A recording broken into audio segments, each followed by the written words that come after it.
Olá, turma. José Carlos de Luca, Alguém Me Tocou. Capítulo de hoje, De Volta para Casa.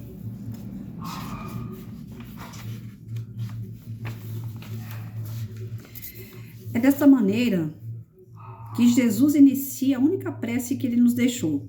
Pai nosso que estás no céu.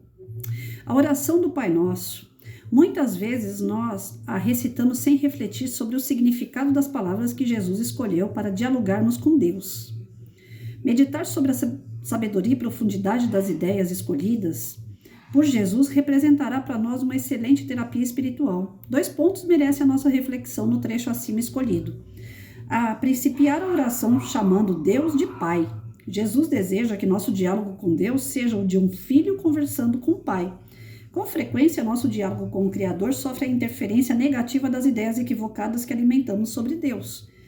Não raras vezes carregamos a imagem de um Deus vingativo, bravo, mal-humorado, severo e cruel, com quem é melhor não ter nenhuma espécie de contato.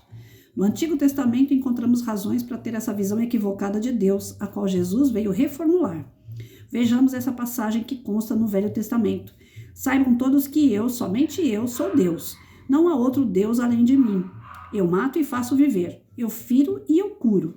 Ninguém pode me impedir de fazer o que quero. Agora levanto a mão para o céu e juro pela minha vida eterna que farei isso. Afiarei minha espada brilhante e começarei a fazer justiça. Vou me vingar dos meus inimigos e castigar os que me odeiam. As minhas flechas ficarão manchadas de sangue e a minha espada matará os meus inimigos. Não escapará nenhum dos que lutam contra mim. Até os prisioneiros serão mortos. Ora, o Deus apresentado nessas palavras de Moisés seria alguém passível de tratamento psicológico. Essa imagem distorcida do Antigo Testamento dificulta um diálogo franco, aberto e amoroso com Deus, pois se ele é alguém que nos pode castigar e até nos matar, nós não nos sentimos à vontade para nos expormos, para admitirmos nossas fraquezas, nos sentimos guiados quanto ao melhor caminho a seguir e, sobretudo, para nos sentirmos amados por aquele que nos criou. Porquanto esse Deus pode, numa crise de ira, aniquilar a nossa própria existência. Consequência disso é uma relação extremamente pobre com Deus, uma relação de mera aparência, fundada apenas no temor e sem a possibilidade de nos sustentar espiritualmente na travessia das dificuldades que surgem no nosso caminho. Por tal razão, desejando quebrar essa frieza, distância, Jesus nos traz a ideia de um Deus que é nosso Pai, ficando subentendida nessa relação de pai e filho, a existência de um laço de amor que os une. Somente nos sentindo amados é que poderemos abrir nosso coração a Deus, porque o amor implica a própria aceitação que o pai tem em relação ao filho, pouco importando o tropeço que o filho teve e a condição em que ele hoje se encontra. O sofrimento não é castigo de Deus, é simplesmente consequência de andarmos distantes de suas leis. O pai educa, orienta e ampara, jamais pune. Mas antes de fazer tudo isso, aceita o filho como ele é.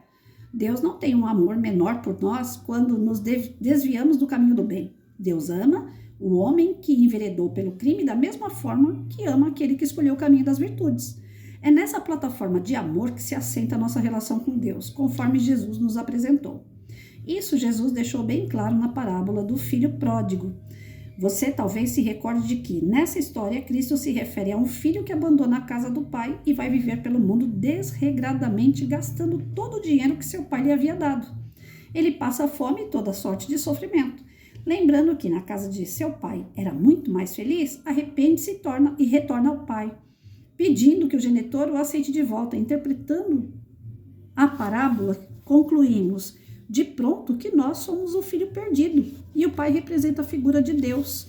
E qual foi a conduta que o pai teve quando o filho voltou? Está dito no evangelho que, ao avistá-lo retornando para casa, o pai teve compaixão do filho e correu para abraçá-lo e beijá-lo.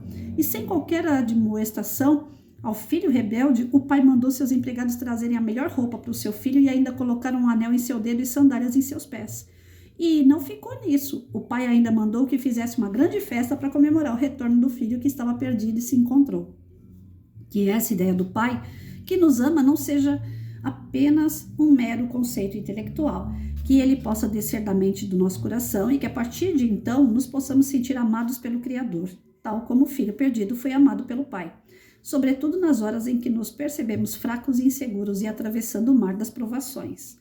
Se abrirmos o nosso coração ao amor de Deus, muita coisa mudará em nossa vida, pois todos somos carentes de afeto, temos necessidade de nos sentirmos amados, e somente Deus pode nos dar o amor incondicional e permanente.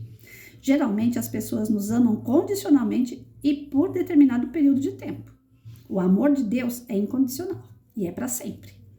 A segunda ideia que Jesus nos apresenta na oração, no trecho sobre o qual estamos refletindo, é a que esse Deus, que é Pai e que nos ama, não é apenas meu Pai, mas é o Pai nosso, ou seja, é Pai de todos nós. Jesus quer nos mostrar que nós não temos um Pai exclusivo, individual. Deus é Pai de todos.